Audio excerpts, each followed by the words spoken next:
Hey, Composing Gloves here, and today we're talking about the Deceptive Cadence.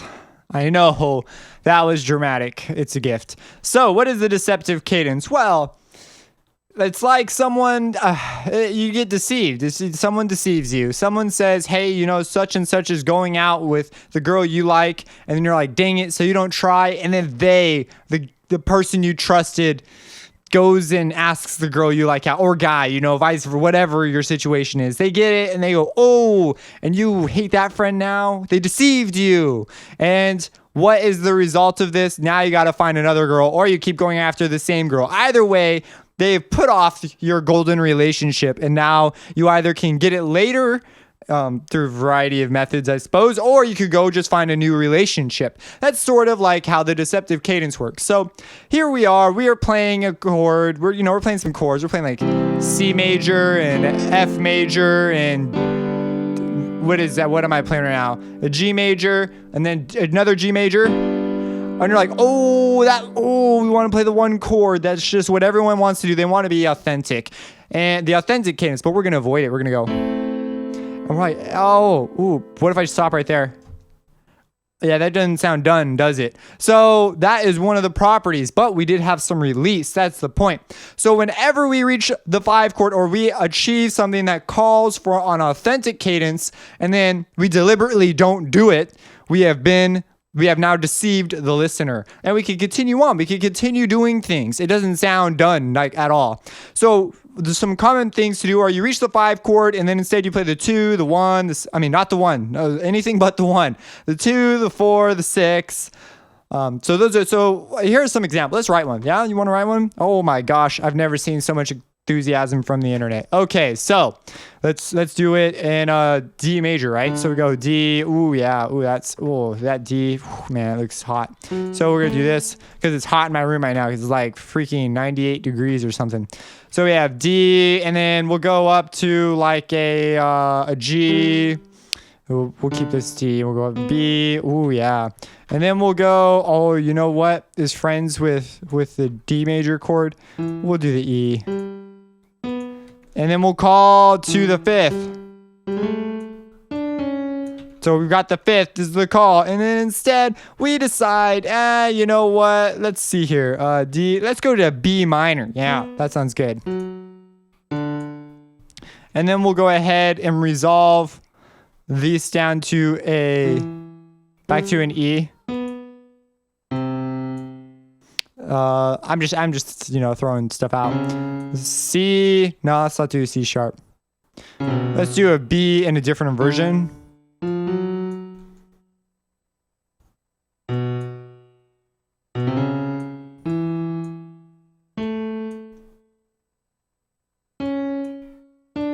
And then we'll do the authentic cadence. So here's our authentic 5, and then 1.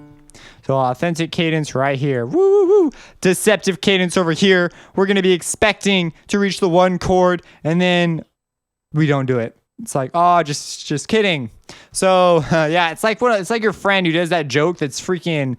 Sometimes they're funny, and so it's okay. Some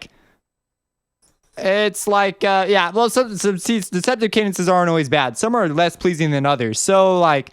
Sometimes it's okay to get, for someone to tell you like a bad joke, like, oh, just kidding, like they pull a prank on you and it's a funny prank. Then there's the pranks that just piss you off. So like, for example, there are pieces of music that have done that. Like The Rite of Spring caused a riot. So, I mean, sometimes music makes you do crazy things. So, okay, deceptive cadence, here it is. So we have the 1. Here's the deceptive cadence. Ooh, there it is. Oh, ooh.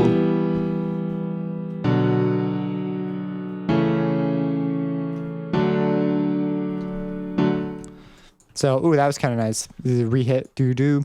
So as you see, that sounds pretty nice. Yeah, this is good stuff, yeah? So this is the deceptive cadence, this call, and then it makes you go sort of like, remember ooh from the cadence video? I believe that, or is it the voicing one? One of them, where we go ooh, ooh. It's like the oohs. We're going ooh, ooh. And then sometimes it's like ooh, ooh, and then like there's like the sexy ooh, and then there's the like ooh, you know, like the gross, I'm disgusted with you ooh. So this is more like this is like a sexy ooh right here. This one over here, that's just done. So it's like, oh, you're done.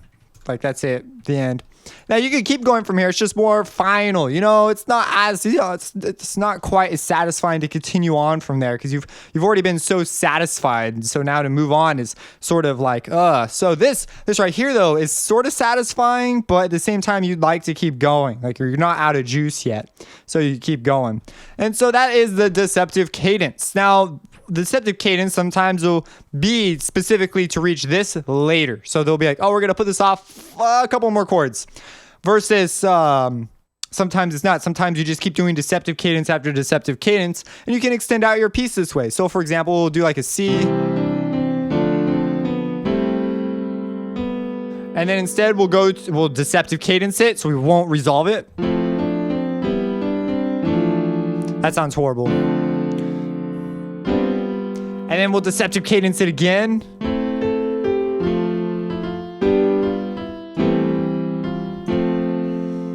And then, well, this isn't, I'm not on the 5, so this technically isn't a deceptive cadence. It's just a thing. And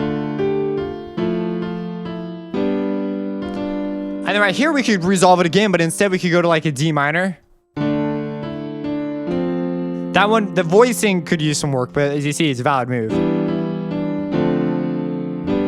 And now we'll not resolve it.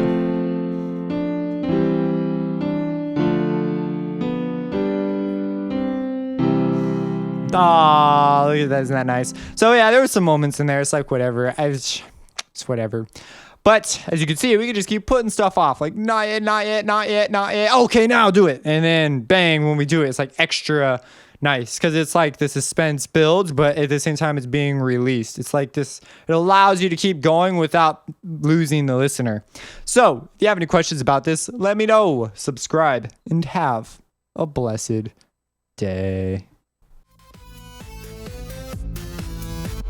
So that's the first example. So sort of a big chord type lead. Writing the melodies is really specific with this kind of sound design. Here's the second one.